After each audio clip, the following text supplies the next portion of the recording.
VIP people moo bëgg Serigne Saliou bëgg naa ku bëgg ay mbokkam. waaye du ma ci sori maa ngi jégalu vraiment parce que xam naa ne toll nañ foo xamante ne ni on doit se mobiliser pour autre chose. dañu nekk ci benn combat boo xamante ne nii bu ñu nee dépassé na Ousmane Sonko astamaan ak animatrice wala journalisme moo tax live bi du leen ne vous fatiguez même pas du yàgg te affaire u tontu wante parce que je pense que aussi comme ni ma ko waxee tal nañ leneen mais aussi dafay il faut que ñuy préciser yenn affaires yi quoi te loolu man je vais encore interpeller les patriotes gis nga bu ñu nëbboo bu ñu naxante gis nga ñi fiy live nii ci réseaux sociaux yi je le dis et je le répète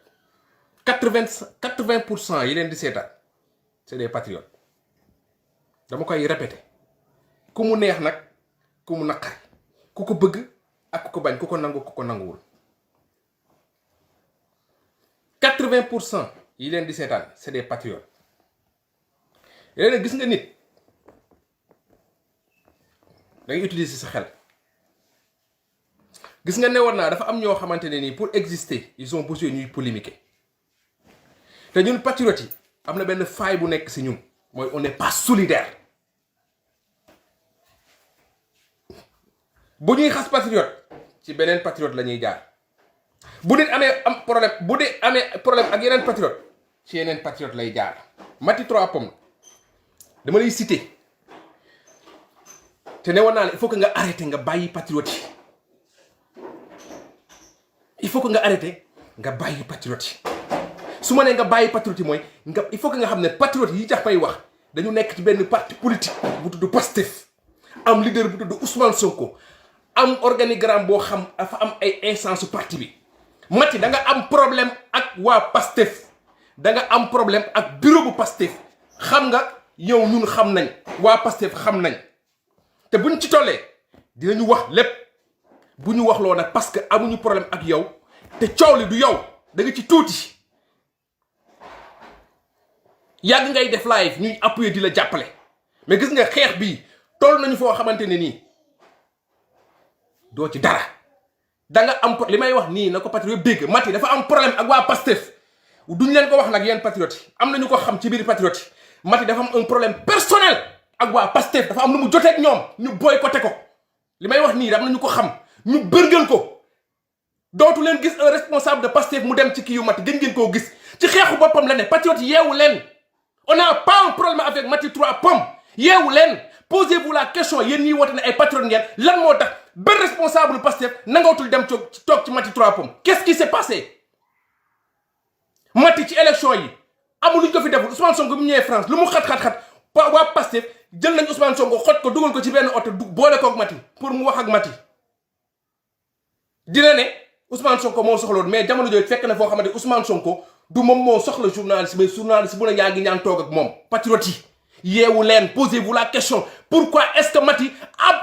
Abdou Karim Gueye xurma lay invité pour mu défendre Ousmane Sonko pourquoi il n'invite pas les patriotes pourquoi muy invité ay Bouli Galissa il parle au nom de qui Issa il parle au nom de qui Abdou Karim Gueye il parle au nom de qui Assane Diouf il parle au nom de qui c'est des patriotes on les reconnaît on les respecte mais yeewu leen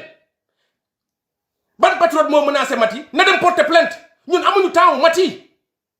day yàq ñenn ñi bind wuy Mati kon na Mati day yàq na bàyyi Pastef ba Ousmane Sonko buy subir sax injustice sénégalais bu nekk xam ko wallahi azim sénégalais bu ne buy wax dëgg rek te yàlla tax Ousmane Sonko na dem na demul jullite na jullitewul mais ku ne xam ne ni Ousmane Sonko violewul Adji Sarr barke alxuraanul karim sénégalais bu ne xam na ne Ousmane Sonko violewul Adji Sarr mais même dans ces conditions là mu bëgg leen forcer yéen El Hadj Diouf te xam ne lu wax ci yéen jàmm bëgg leen forcer en même temps Ahmed Khalifa Niass xëcc benn Assane Diouf ak benn xarit pour équilibrer ba pare naan leen si yéen seen biir am na ñu may saaga sama intégrité sama nangam kenn menacé wu la si tu as des problèmes avec des gens ci réseaux sociaux yi réglé ko ak ñoom patriote yi amuñu sa temps ñun on a un combat qui te dépasse waruñu tal di wax ak Mati waruñu fi woon toog sa di wax ak Mati parce que am na ñu ko gën a rëy mais trop c'est trop vous êtes 5000 à le regarder di ko seetaan tey les 80% c'est des patriotes réfléchissez pourquoi cette bonne dame là mënul réussir décrocher benn patriote koo xam il peut parler au nom de Pastef ci émission yam. Ça fait des mois vous voyez pas waa Pastef ci émission Maty mais posez-vous la question bon sang pourquoi est-ce que waa Pastef duñu ñëw toog ak Maty wax ak moom qu'est-ce qui s'est passé pourquoi Maty bëgg a forcer sénégalais yi que ne patriotes yi ay saagakat la ñu man ça fait des années ça fait des mois maa ngi live kenn mësuma dégg du ma saaga kenn dàqu ma saaga kenn ëpp ma fit mais yenn patriotes yi